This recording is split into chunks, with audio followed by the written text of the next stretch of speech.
And I want to thank everyone who's joined us here this morning to honor the one and only Jane Fonda.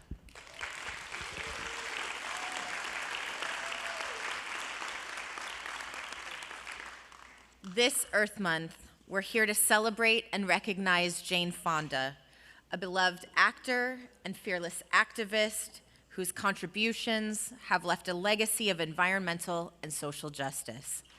Throughout her career, spanning over 6 decades, Jane Fonda has captivated all of us with her performances on screen and inspired countless people with her unwavering commitment to making a difference in this world. Born into a family deeply committed to the arts and social consciousness, Jane learned from an early age the importance of using her platform to be a voice for the voiceless. From her groundbreaking roles in films like Clute and Coming Home, to her tireless advocacy for women's rights and environmental activism, Jane has blazed new trails and shattered countless glass ceilings throughout her career. Jane Fonda's activism knows no bounds.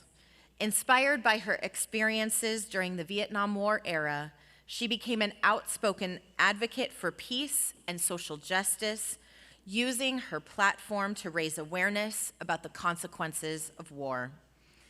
I got to know her personally in our work together, fighting for women's rights and fighting against violence against women and girls through the global V-Day movement to end violence against women and girls.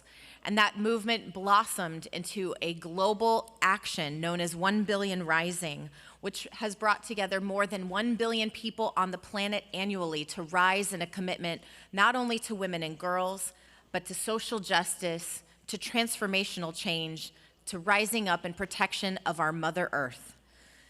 We also work together on the transformational Measure J campaign, which has touched Los Angeles County, and its work continues to be felt in the work that is done right here in this room. And we thank her for her allyship and advocacy in Measure J and so many social justice issues, not the least of which is climate justice. And I know that this Earth Month, we are especially grateful for her strong example on how we all must put it all on the line to protect our planet. Just last week, we had a reading with LA Times writer and author Rosanna Jha, and I think Rosanna is here somewhere. Oh, there she is.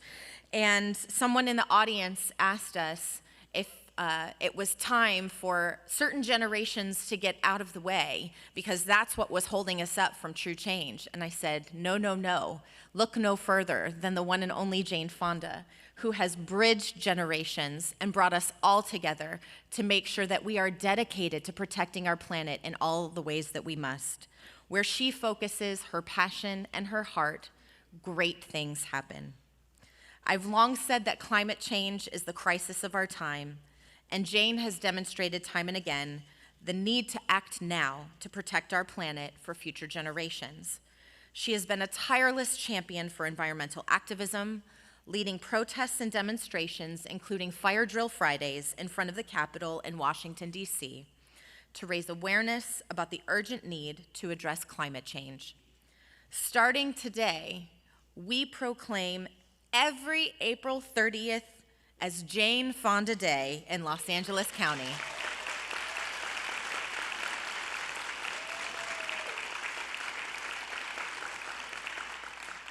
And we do this in recognition of her incredible contributions to entertainment, environmental sustainability, gender equality, and social justice.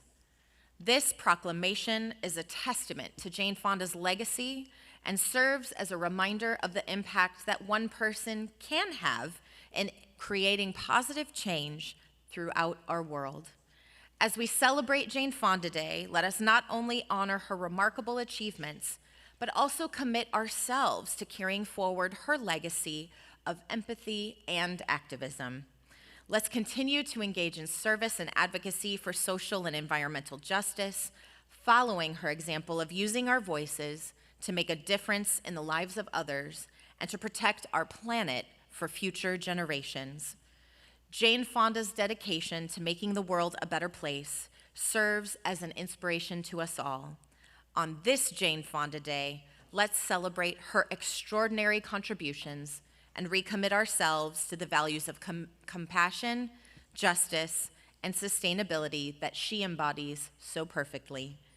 Jane, it is so meaningful to all of us for you to be here today.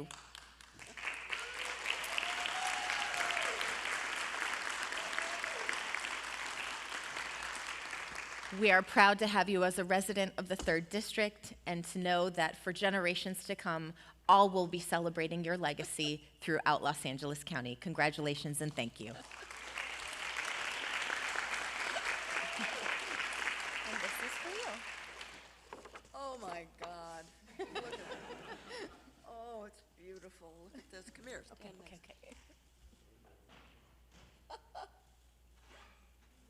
Very good. The mic is yours. Huh? The mic is yours. Okay. Oh my God, I wish my dad was here. See, Dad, I wasn't always bad. This is so beautiful. I am so honored and grateful. Lindsey, thank you. Thank you to the Board of Supervisors, all you brave gals. It's what happens when you get all women together.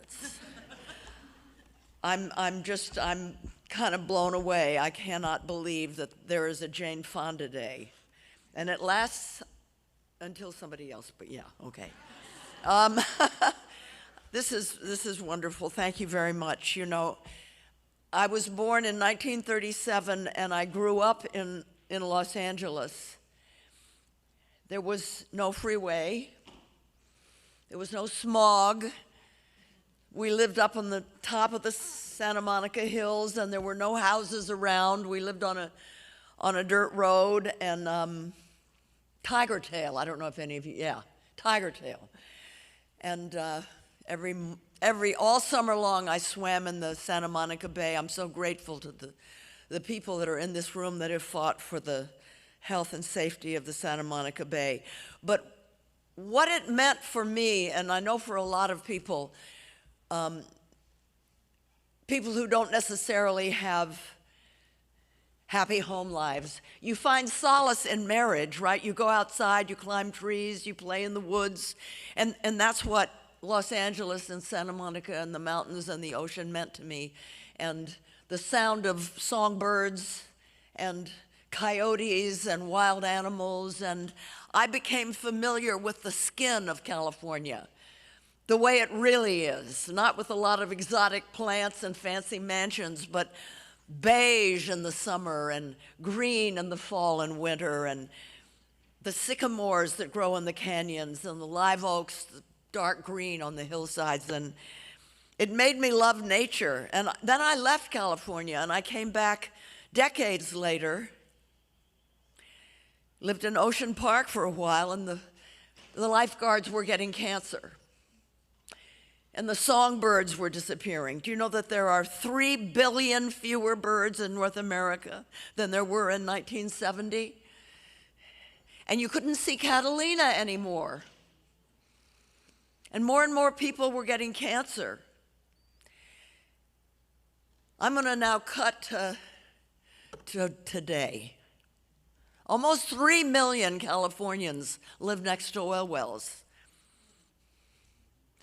And they fought, and many of us have fought alongside them for a long, long time to get what are called setbacks. Every other oil-producing state in the country had setbacks, meaning no new oil wells within this parameter. Some of them were pathetically small. Texas, I think, setbacks are 500 feet. Finally, Gavin Newsom, the first governor that would stand up to big oil, passed Senate Bill 1137 that created a 3,200-foot setback, the largest in the nation. A setback that scientists say, this is what we suggest. This is safer. It's not entirely safe, but it's safer. Huge celebrating. And a week later, the oil companies began gathering signatures to overturn it. And they succeeded to get the signatures. They lied to people to get the signatures. And they have a ballot measure on in November that would overturn Senate Bill 1137, this historic bill that protects people's health. And I'm just saying that here in this room because we have to do something about it. We have to talk about it. We have to make sure. We'll win if people understand what's at stake because we have the truth on our side. But they're going to spend $200 million to defeat this bill. And we have to rise up against them. California is the 5th biggest economy in the world. What we do matters, not just in California, not just in this country, but around the world. We set the pace. Also, do you know that I think this year there are more empty seats in the state legislature than there ever have been. People are termed out, people aren't running again, empty seats. One party is trying to fill those seats with people that will bow down to the oil companies, and we have to defeat them. I travel the country talking to people about the importance of down-ballot voting. Boards of supervisors. People don't understand that down-ballot elected officials, boards of supervisors, city councils, state legislatures, mayors, controllers, these are the people that are doing the robust climate work now. And so encourage everyone, your colleagues, your family, your friends, to vote down ballot. And when you go into the ballot box, have climate in your heart. Most Americans are very concerned about what's happening, but they don't necessarily bring it into the voting booth with them. But this is an existential year. How we vote from the top, from the President of the United States all the way down ballot, is going to really matter whether these young people sitting in the front row here have a future, a livable future. We will fight with all we have to protect you. Thank you all so much. Thank you, Lindsey.